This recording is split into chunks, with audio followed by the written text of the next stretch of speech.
El gobierno, los sindicatos y los empresarios han firmado este viernes el acuerdo por la reactivación económica y el empleo.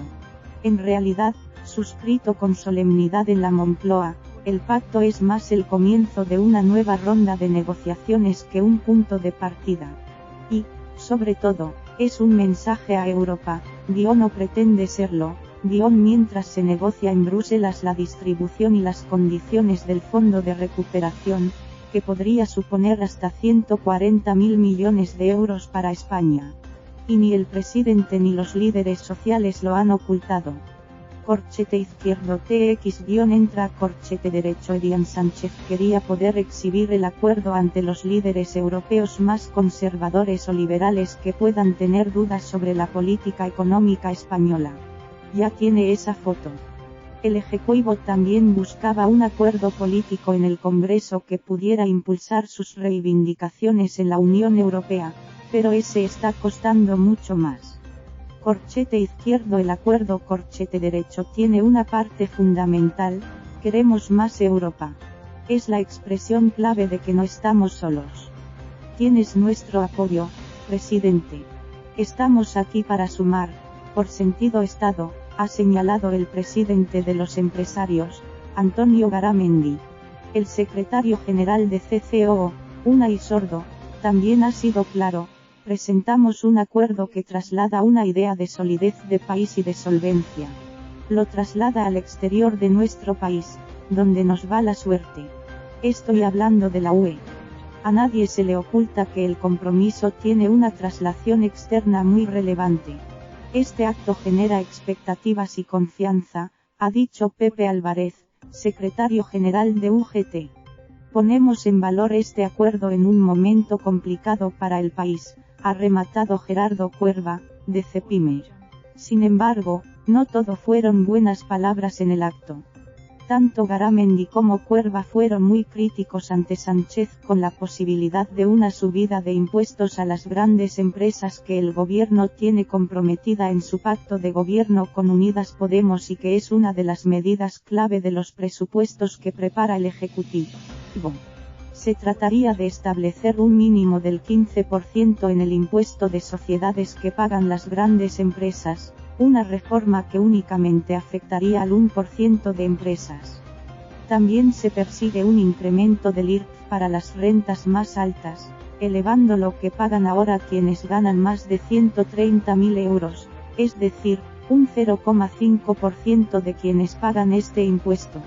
En teoría las compañías grandes tienen que pagar un 25%-30% en el caso de bancos y petroleras, pero la realidad es que con el enorme abanico de exenciones y con múltiples trucos las principales empresas del país tienen tipos efectivos por debajo del 10%. El impuesto de sociedades es una de las grandes preocupaciones del gobierno porque su recaudación se ha desplomado en los últimos años incluso en épocas de bonanza, gracias a la última reforma del PP. El gobierno de Sánchez ya quiso cambiarlo en 2019, pero los presupuestos decayeron por decisión de ERC y se produjo el adelanto electoral. Los empresarios rechazan cualquier tipo de subida de impuestos, pero a la vez reclaman más dinero en ayudas para distintos sectores y sobre todo prorrogar hasta finales de años los ERTE, que suponen ahora mismo más de 5.000 millones de euros al mes para las arcas públicas. La patronal no explica de momento de dónde sacaría esos fondos sin subidas de impuestos. Pido al gobierno que siga apostando por la empresa. La subida de impuestos es un error, sea para las grandes o para las pequeñas. Puede lastrar el crecimiento y dificultar la llegada de inversiones, ha señalado Cuerva, representante de las pymes. No compartimos el planteamiento fiscal del gobierno. No es el momento de estos temas, ya te lo he dicho antes, presidente, aseguró Garamendi. La respuesta ha corrido a cargo de los sindicalistas: para nosotros el gasto público es fundamental.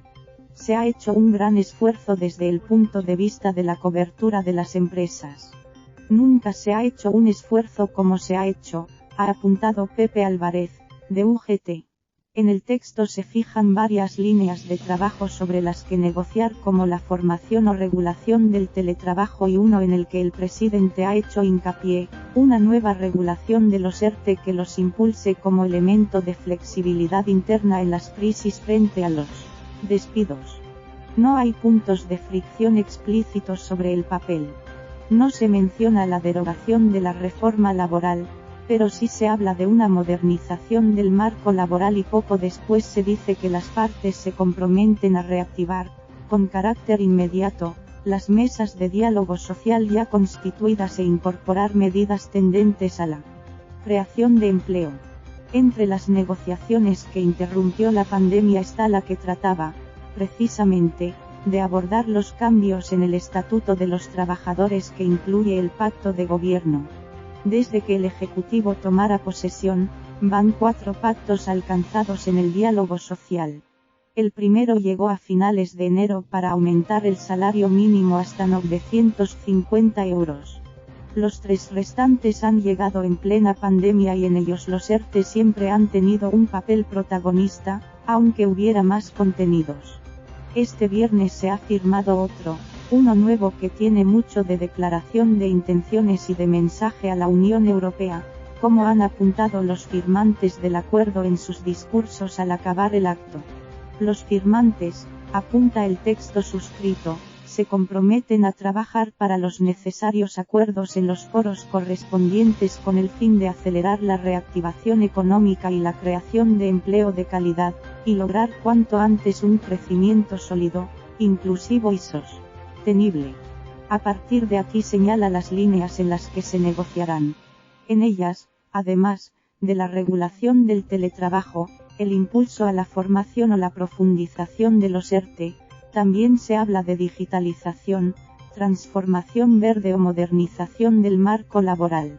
Esta es la única referencia, implícita, que se puede encontrar en el texto a reformar en profundidad el Estatuto de los Trabajadores o a derogar la reforma laboral de 2012. Consciente de que el contenido del acuerdo no profundiza mucho en las materias que propone, el presidente de COE, Antonio Garamendi, ha defendido el texto. Habla de innovación, formación, economía verde y circular. Sí, tiene muchas cosas, ha esgrimido. En otro guiño al papel que debe jugar España en la UE, el también vicepresidente de Business Europe, la patronal europea, no ha dejado pasar la ocasión de respaldar la candidatura de Nadia Calviño a la presidencia del Eurogrupo. Vicepresidenta, te deseo lo mejor. Como vicepresidente de los empresarios europeos, que sepas que tienes todo mi apoyo.